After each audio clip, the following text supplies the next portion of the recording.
सूरा के मैदान में कायर फंसिया आए, ना भागे न लड़ सके मन ही मन पछताए।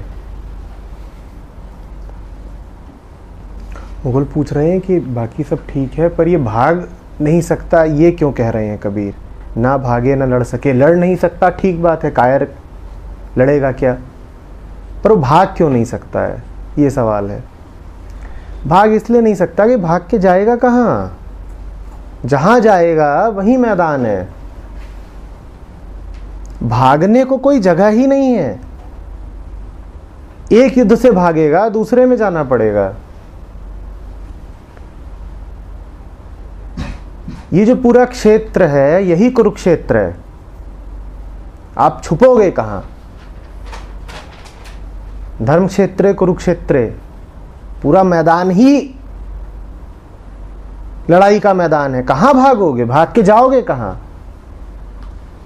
ऐसा नहीं कि कायर भागने की कोशिश नहीं करता, भागता वो पूरा है, कायर और करेगा भी क्या, पर जहां जाता है वहीं आफत सामने पाता है।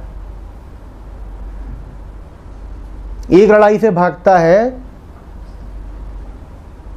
दूसरी में प्रविष्ट हो जाता है। ये सूरा का मैदान है, मैदान तो है ही है, पर इस मैदान का मजा वही लेते हैं जो शूर होते हैं। जिसने आफतों में मजा लेना सीख लिया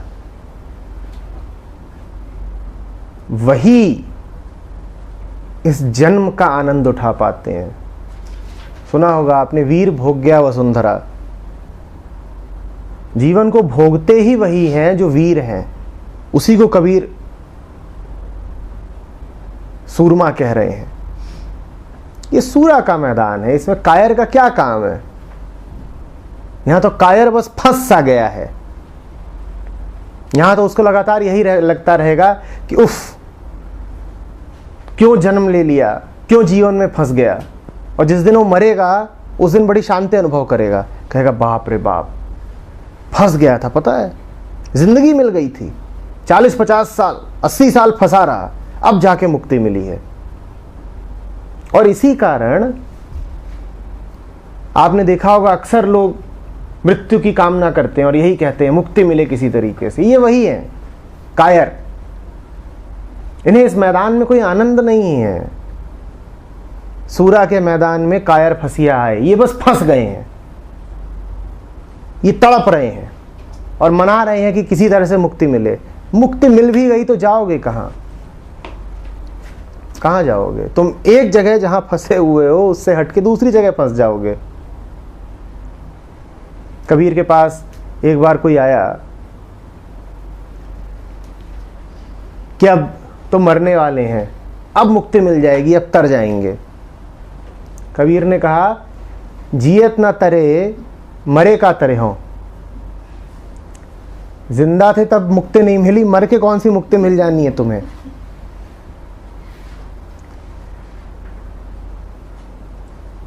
तुम फंसे ही रहोगे। इसी को 84 का चक्र कहा गया है कि तुम फंसे ही रहोगे इस चक्र में।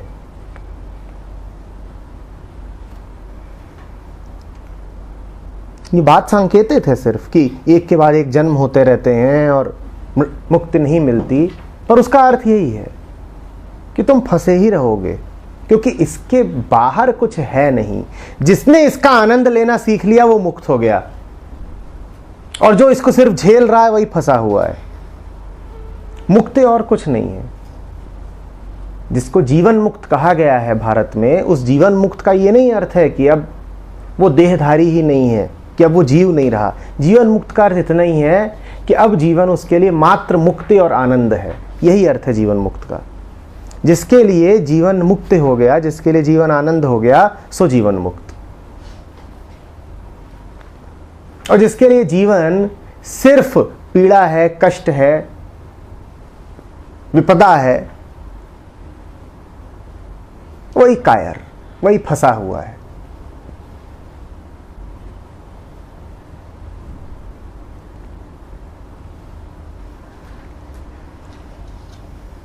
ना भागे ना लड़ सके मन ही मन पछताए। ग्लानि में जिएगा। इधर से उधर भागता फिरेगा।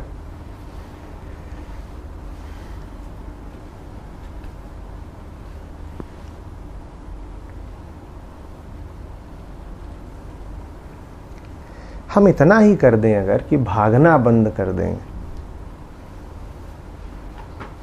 तो जीवन कितना बदल जाए। और भागने के 100 बहाने हैं हमारे पास।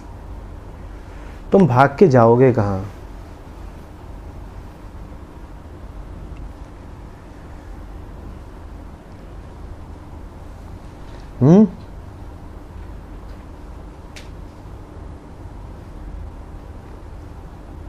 चारों तरफ बस यही मैदान ही है, कहां भाग के जाओगे?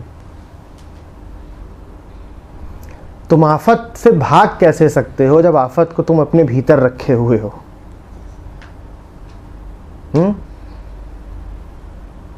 ये वैसी सी बात है कि तुम्हें सर में कोई बीमारी है और तुम खूब जोर से भाग रहे हो। जहां जाओगे बीमारी साथ लेके जाओगे। और सर की बीमारी हो तो फिर भी समझ में आता है कि तुम उसको तुरंत त्याग नहीं सकते, शारीरिक है, रखी हुई है। तुम्हारी हालत तो विक्रम जैसी है। विक्रम बेताल देखते थे? वो उसको पीठ पे बैठा करके अपनी मनहूसियत,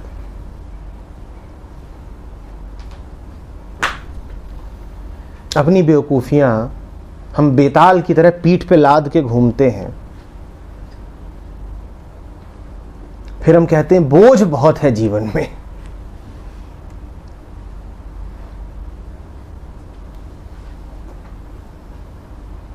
दुनिया भर का कचरा दिमाग में भर रखा है। ये विचार, वो विचार, ये मत,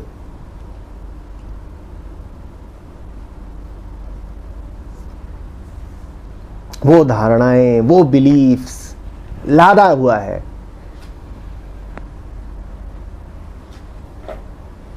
अब शक्ल सूखी सूखी सी है, जीने में कोई तरह नहीं है, कोई रस नहीं है।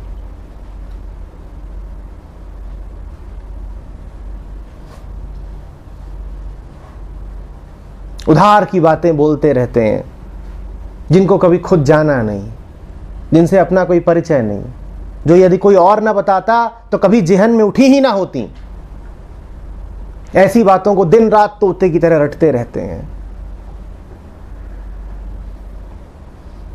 और जहां जाते हैं इनको साथ लेकर के जाते हैं, छोड़ने को राजी नहीं है। तो भाग भाग के होगा क्या? जाओ भाग के जहां जाना है।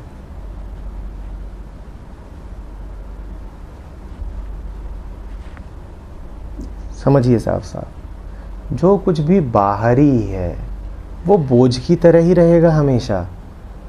अपने आप से एक सवाल पूछिए, जो कुछ भी आप मान के बैठे हैं, जो भी कुछ आपके मन के गोदाम में भरा हुआ है, अपने आप से उसको लेकर के एक सवाल पूछिए बस। यदि ये मुझे किसी ने बताया ना होता, यदि मुझे इसकी शिक्षा ना दी गई होती, यदि ये मैंने किसी किताब में ना पढ़ लिया होता, तो क्या ये तब भी मेरे मन में होता? यदि ये तब भी होता तो आपका है, और यदि वो आपके मन में सिर्फ इस कारण है क्योंकि वो आपके मन में ठूस दिया गया है बचपन से, तो क्यों उसको लादे फिर रहे हो?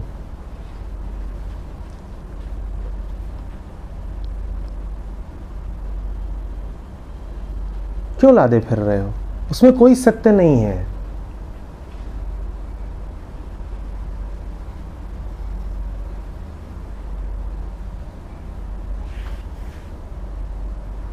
एक दूसरे तरीके से भी अपने आप से पूछ सकते हैं, एक प्रयोग कर लीजिए। आज आपकी स्मृति चली जाए, आप पुराना सब भूल जाएं, चेतना रहे, समझने की शक्ति में कमी ना आ जाए, पर स्मृति विलुप्त हो जाए, जो कुछ था पुराना वो सब साफ हो जाए, मान लीजिए बस, और उसके बाद आपको नई शुरुआत करनी हो, तो क्या वाकई वो सारी पुरानी धारणाएं अपने आप वापस आ पाएंगी? आप भूल गए आपकी पहचान क्या है, आप भूल गए आपको बचपन से ही क्या क्या रटाया गया था। माहौल ने जो कुछ आपके भीतर भर दिया है वो सब आप भूल जाएं। बस एक चीज बची रहे आपके पास, जानने की ताकत, दृष्टि बची रहे। तो क्या दोबारा वही सब मान्यताएं अपने आप आ जाएंगी? जो कुछ भी दोबारा अपने आप ना आ जाए, समझ लीजिए झूठा था, क्योंकि सत्य ही है जो अमर होता है। वही अकेला है जो दोबारा तिबारा चौबारा बार बार आएगा।